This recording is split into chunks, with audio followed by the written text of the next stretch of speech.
Hello, my dear students. Assalamu alaikum. Welcome to our YouTube channel English for Today. Hope all of you are fine. Alhamdulillah, I'm also fine. Today, I'm going to take a class on summary. সামারির উপর আমি একটা class নিতে যাচ্ছি যেটা তোমরা English first পেপারে পাবে। এই ক্লাসটা হচ্ছে 2024 সালে যারা এইচএসসি পরীক্ষার্থী তাদের জন্য, অর্থাৎ 2024 সালে এইচএসসি পরীক্ষার্থীরা তোমরা ইংলিশ ফার্স্ট পেপারে একটা টপিক পাবে, সেটা একটা কোশ্চেন পাবে, সেটা হচ্ছে কি সামারি, অর্থাৎ প্যাসেজ ভিত্তিক একটা প্যাসেজ দিয়ে দেওয়া থাকবে, সেই প্যাসেজের উপর ভিত্তি করে তোমাকে সামারি লিখতে হবে। এখন কথা হচ্ছে আমাদের মোস্ট অফ দ্য স্টুডেন্টস কি করে সামারিতে, জানো ওরা কি করে? সেটা হচ্ছে প্যাসেজ পেয়েছি তার মানে প্যাসেজ থেকে এখান থেকে ওখান থেকে লাস্ট থেকে ফার্স্ট থেকে 4-5টা লাইন তুলে দিব, এটাই হচ্ছে প্যাসেজ, এটাই হচ্ছে সামারি। কিন্তু এভাবে লিখলে তুমি কোনো মার্কস পাবে না। তোমাকে কি করতে হবে? তোমাকে নিজের ভাষায় নিজের মতো করে, অর্থাৎ ওখান থেকে তুমি ক্লু নিয়ে ইনফরমেশন নিয়ে নিজের ভাষায় 5 থেকে 7টা লাইন তোমাকে লিখতে হবে। এখন কথা হচ্ছে অনেকেই কোশ্চেন করো সামারি কতটুকু লিখবো। হ্যাঁ, একটা সামারি যে প্যাসেজটা তোমার থাকবে ওই প্যাসেজের অর্থাৎ 3 ভাগের 1 ভাগ সামারিটা লিখতে হবে। এখন কথা হচ্ছে 3 ভাগের 1 ভাগ শুধু কি ওখান থেকে তুলে দিব না, ওখান থেকে তোমাকে জাস্ট ইনফরমেশন নিয়ে নিজের ভাষায় তুমি ইজি করে লিখবে। ঠিক আছে? সামারিতে কোনো প্যারা করা যাবে না, অর্থাৎ একটা প্যারাতে 5 থেকে 7 লাইন, 5 থেকে 7 লাইন তোমাকে লিখতে হবে। ঠিক আছে? এখানে কোনো প্রকার কোশ্চেন করা যাবে না, কোনো এক্সাম্পল দেওয়া যাবে না, জাস্ট যে টপিকের উপর আসছে ঠিক সেই টপিকের উপর তোমাকে 5 থেকে 7 লাইন লিখতে হবে। ঠিক আছে? অর্থাৎ বিবৃতিমূলক অ্যাসার্টিভ টাইপের সেন্টেন্স তোমাকে লিখতে হবে। ঠিক আছে? এখন কথা হচ্ছে আমরা এই প্যাসেজটা কিভাবে সামারি কিভাবে শুরু করব, কি দিয়ে শুরু করব এবং লাস্টে আমরা কি দিব সেরকম। আচ্ছা, প্যাসেজ আমরা শুরুটা এভাবে করতে পারি যে দিস ইজ দ্য প্যাসেজ। ওই যে প্রথম 2-3টে লাইন তোমাকে নিজের মতো করে, পুরোটাই নিজের মতো করে, কিন্তু প্রথম লাইন দ্বিতীয় লাইন মানে লাস্টের লাইনগুলো হচ্ছে তোমার নিজের মতো করে দিবে।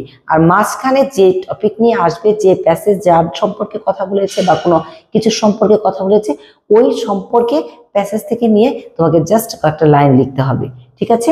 তাহলে প্রথম আমরা কিভাবে শুরু করব? প্রথমেই যে লাইনটা তুমি দিতে পারো এইভাবে, দিস ইজ দ্য প্যাসেজ। কি দিবে?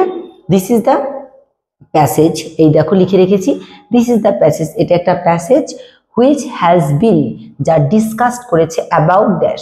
মনে করো এখানে তোমাদের একটা প্যাসেজ আছে, সেটা হচ্ছে কি আমেরিগো। আমেরিগো একটা স্ট্রিট চাইল্ড, তাই না? একটা পথ শিশু। তাহলে আমরা ধরো এই প্যাসেজ নিয়ে কথা বললাম, তাহলে দেখলাম this is the passage which has been discussed about.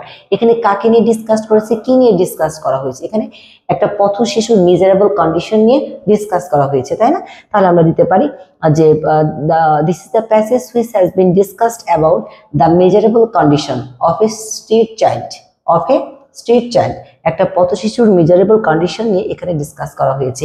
তাহলে এখানে আমি আমেরিগোর যে প্যাসেজটা পড়ে যেটুকু পড়েছে, একটা পথ শিশুর যে একটা দুর্দশা, কি একটা অবস্থা, সেই অবস্থা নিয়ে আলোচনা করা হয়েছে। মনে করি এখানে আছে নেলসন ম্যান্ডেলা, তো আমরা এখানে দিতেই পারি this is the passage which has been discussed about the কি একজন কি অ্যাপারথাইড লিডার। ওখানে লেখা থাকবে তোমাকে প্যাসেজে যে অ্যাপারথাইড লিডার সম্পর্কে লেখা হয়েছে, নেমড নেলসন ম্যান্ডেলা।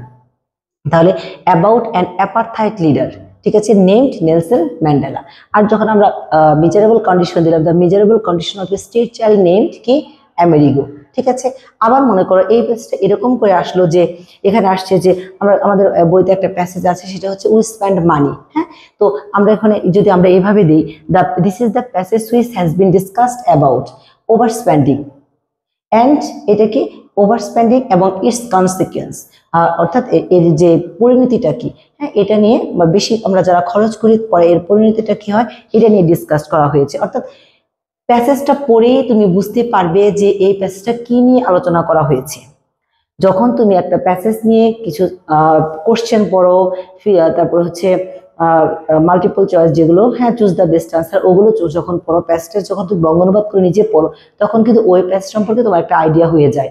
আর প্যাসেজ বাইরে থেকে কোনো কিছু আসবে না, তোমার টেক্সট বুক থেকে আসবে, অর্থাৎ তোমার পড়া থেকে আসবে। তার মানে প্যাসেজটার সম্পর্কে তোমার পুরোপুরি ধারণা আছে। কিন্তু ধারণা থাকলেও অনেকে কি করো, জাস্ট প্যাসেজ থেকে তোমরা তুলে দাও। এভাবে যদি প্যাসেজ থেকে তুলে দাও, এভাবে সরাসরি তুলে দাও, তাহলে কিন্তু কোনো মার্কস পাবে না। পেলেও 1 বা 2 পেতে পারো। কিন্তু আমি যেভাবে বলছি ঠিক এভাবে যদি তুমি লিখতে পারো 80% মার্কস তুমি পাবে। ঠিক আছে?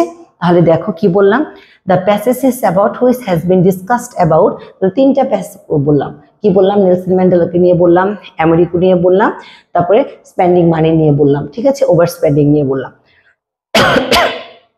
তারপরে দিতে পারো this passage is mainly focused, এই প্যাসেজটা মেইনলি ফোকাস করা হয় কি নিয়ে, মেইনলি ফোকাস করা হয়েছে যেটা নিয়ে ফোকাস করা হচ্ছে সেটা দেবো। এই যে মেজারেবল কন্ডিশনের কথা বললাম, আসলে এখানে যে পথ শিশুর যে মেজারেবল কন্ডিশন সেটা নিয়ে মেইনলি ফোকাস করেছে যে শিশুগুলো অ্যাবান্ডন্ড বাই প্যারেন্টস, যেগুলো অ্যাবান্ডন্ড তার প্যারেন্টসদের, এদের এই অবস্থা, এদের এটাকে ফোকাস করা হয়েছে, ঠিক আছে। আর এই যে স্পেন্ডিং মানি সেটাও কি ফোকাস করা হয়েছে যে ওভার স্পেন্ডিং করার পরে আমাদের কি কি প্রবলেমে পড়ে, আমাদের কি কি সমস্যা হয় সেগুলো, তাহলে ফোকাসটা কোথায় সেটা দেবো আমরা। ধরো নেলসন ম্যান্ডেলা, সেখানেও আমরা দেবো ফোকাস করা হয়েছে কি তার অ্যাক্টিভিটি, হ্যাঁ, তার ক্যারিজমা, হ্যাঁ, সে কি কি করেছে মানুষের জন্য, এই যে তার যে সে যে একটা সময় এত বছর জেলে ছিল, তারপর সে কি হয়েছে, সে প্রেসিডেন্ট হয়েছে, মানুষের জন্য কাজ করেছে, মানবতার জন্য কাজ করেছে, সে অ্যাকচুয়ালি সে কি করছে, সে রেস ডিসক্রিমিনেশনটাকে ঘৃণা করেছে, তাই না, এই যে এটা হচ্ছে ফোকাস জিনিসটা। তো এই ফোকাসটা তোমাকে দিতে হবে যে কি নিয়ে ফোকাস করে। তাহলে আমরা দুটো লাইন অলরেডি শিখে গেছি, সেটা হচ্ছে কি, this is the passage which has been discussed about, এটা। আচ্ছা, তারপরে আমরা কি দিলাম, this passage mainly focused on, কিসের উপর ফোকাস করেছে, ফোকাসড অন, ফোকাস দিয়ে তুমি কিসের উপর ফোকাস করেছে সেটা দিলা, ফোকাসড অন দিলা।